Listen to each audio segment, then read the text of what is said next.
الحمد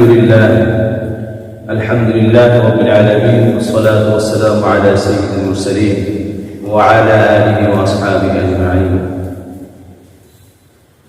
আজকে আমার আলোচনার বিষয় হচ্ছে সম্মানিত হাজীদের উদ্দেশ্যে এবং উমরা পালনকারী ভাইদের উদ্দেশ্যে, যারা হজ করবেন, যারা উমরা করবেন, তাদের উদ্দেশ্যে জরুরি একটা আলোচনা। সেটা হচ্ছে উমরা করার জন্য এবং হজ করার জন্য ইহরাম বাঁধতে হয়। ইহরাম নিয়ে আলোচনা। ইহরাম সর্বপ্রথম আপনার ইহরামের প্রস্তুতি নিতে হবে। যিনি হজ করবেন, উমরা করবেন, ইহরামে তার একটা প্রস্তুতি আছে। ইহরামের প্রস্তুতির জন্য যে কাজটা আগে করতে হবে, আগে পরিষ্কার পরিচ্ছন্ন হতে হবে। যেমন নাকি হাত পায়ের নখ কেটে নেবেন, মুছ কেটে নেবেন, চুল লম্বা হলে চুল কেটে নেবেন এবং অবাঞ্ছিত পশম, অন্যান্য পশম কাটার প্রয়োজন হলে কেটে নেবেন। কাটার পরে গোসল করবেন। ইহরামের উদ্দেশ্যে, ইহরাম করার উদ্দেশ্যে আপনি গোসল করে নেবেন। আচ্ছা, গোসলের পর ইহরামের কাপড় পরিধান করতে হয়। পুরুষের জন্য ইহরামের কাপড় হচ্ছে দুইটা কাপড়, সেলাই বিহীন দুইটি কাপড় পরিধান করতে হবে। একটি কাপড় গায়ে চাদর হিসেবে ব্যবহার করবে, আর একটি লুঙ্গির মতো ব্যবহার করবে, মোটা এমনভাবে ব্যবহার করবে লুঙ্গির মতো যে কাপড়টা সতর যেন খোলা না হয়, সতর হেফাজত করতে হবে, অর্থাৎ কোনো কিছু যেন না দেখা যায় খেয়াল করতে হবে। তো এটা কাপড় করতে হবে সেলাই বিহীন। আচ্ছা, আতর ব্যবহার করবে না। এবার আসে ইহরামের প্রস্তুতি। ইহরাম আপনি কোথায় বাঁধবেন, কোন জায়গায় ইহরাম বাঁধবেন, ইহরাম বাঁধার স্থান কোথায়? ইহরাম বাঁধার স্থান, আমরা যেহেতু বাংলাদেশি, আমাদের ইহরাম বাঁধার স্থান সর্বপ্রথম আমরা বাঁধতে পারবো আমরা বিমানবন্দরে, হজ ক্যাম্পে অথবা বিমানবন্দরে যে ওয়েটিং রুম আছে, সে ওয়েটিং রুমের মধ্যে আমরা ইহরাম বেঁধে নিব। বাসা বাড়িতে, নিজের বাড়িতে, বাসা বাড়িতে আমরা ইহরাম বাঁধবো না। ইহরাম না বাঁধলে ভালো, কারণ অনেক সময় হজের যে ফ্লাইট আছে, ফ্লাইট শিডিউল অনেক সময় দেরি হয় অথবা ফ্লাইট বাতিল হয়ে যায়। যদি ফ্লাইট বাতিল হয়ে যায়, আজকে আপনি ইহরাম বেঁধে ফেলছেন, আজকে বলুন আগামীকালকে আপনি যেতে হবে, অথবা 5 ঘন্টা 6 ঘন্টা এরকম দেরি হতে পারে। সুতরাং নিজের বাসা বাড়িতে আমরা ইহরাম বাঁধবো না। ইহরাম বাঁধবো ফ্লাইট নিশ্চিত হয়, নিশ্চিত হওয়ার পরে, ফ্লাইট নিশ্চিত হওয়ার পরে আমরা ইহরাম বাঁধবো। আর ইহরাম আমাদের ইহরাম হবে আমরা বিমানবন্দরে যে ওয়েটিং রুম আছে, সেই ওয়েটিং রুমের মধ্যে আমরা ইহরাম বাঁধবো।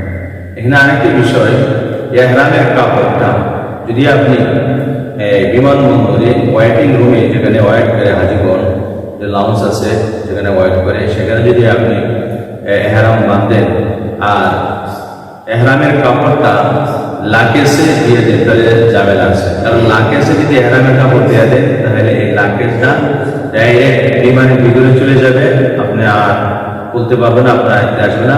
সৌদি আরব যাওয়ার পরে, জিদ্দা যাওয়ার পরে এরপরে লাকেজ হাতে আসবে। ইহরামের কাপড় আপনি আলাদা রাখবেন। যে ব্যাগটা হাতে রাখবেন, আপনি পিঠে রাখবেন, সাথে রাখবেন, ওই ব্যাগের মধ্যে আপনি ইহরামের কাপড়টা রেখে দিবেন, লাগেজে দিবেন না ইহরামের কাপড়।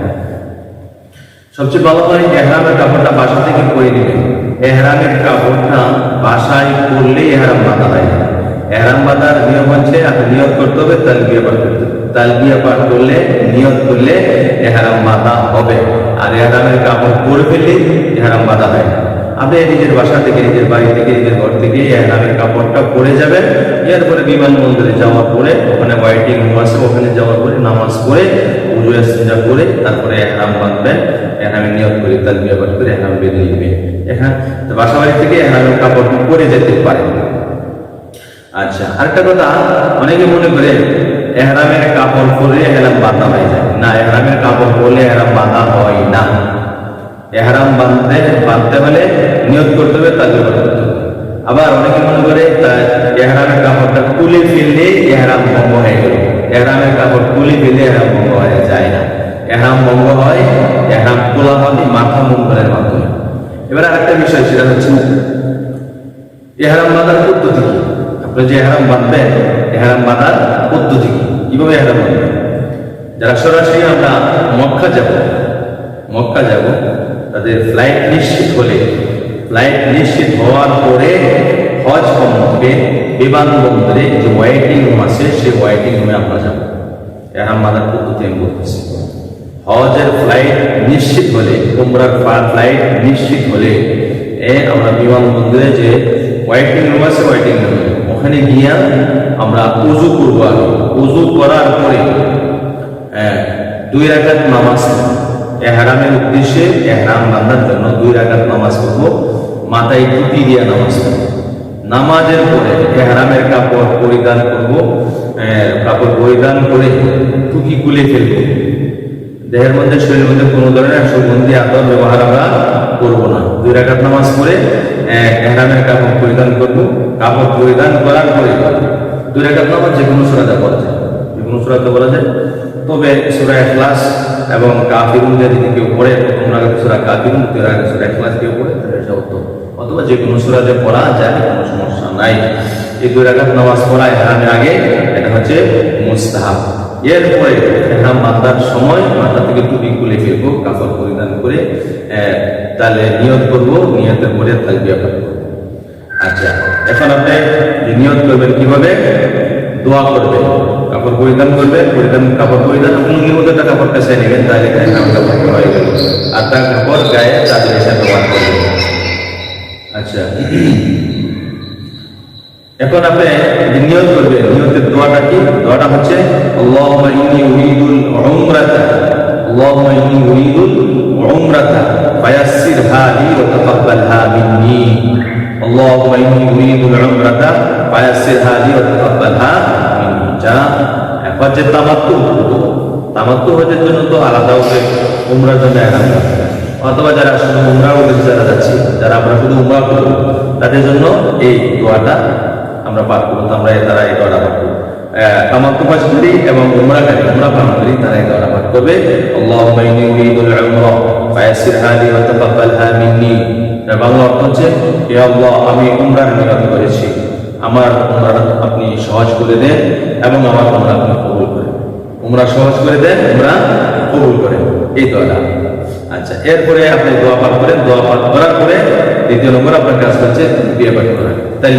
তালবিয়ার নিয়ম হচ্ছে এভাবে বলবেন, লাব্বাইক আল্লাহুম্মা লাব্বাইক, লাব্বাইক লা শারীকা লাক লাব্বাইক, ইন্নাল হামদা ওয়ান নি'মাতা লাক ওয়াল মুলক লা শারীকা লাক।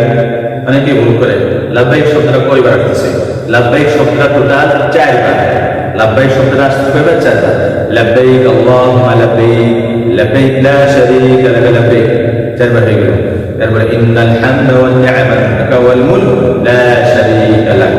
এখানে 4 নম্বর বলো, লাব্বাইক আল্লাহুম্মা লাব্বাইক, লাব্বাইক লা শারীকা লাক লাব্বাইক, ইন্নাল হামদা ওয়ান নি'মাতা লাক ওয়াল মুলক লা শারীকা লাক।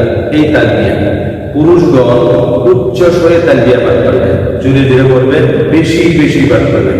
আর মহিলাগণ আস্তে আস্তে ধীরে ধীরে নিম্ন আওয়াজে তালবিয়া পাঠ করবেন। ঠিক আছে?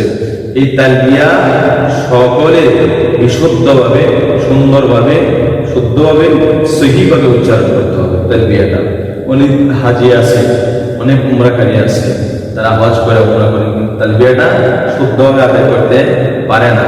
তালবিয়াটা আগে আমরা মুখস্থ করে নেব, ভালো করে মুখস্থ করে নেব। ঠিক আছে ইনশাআল্লাহ?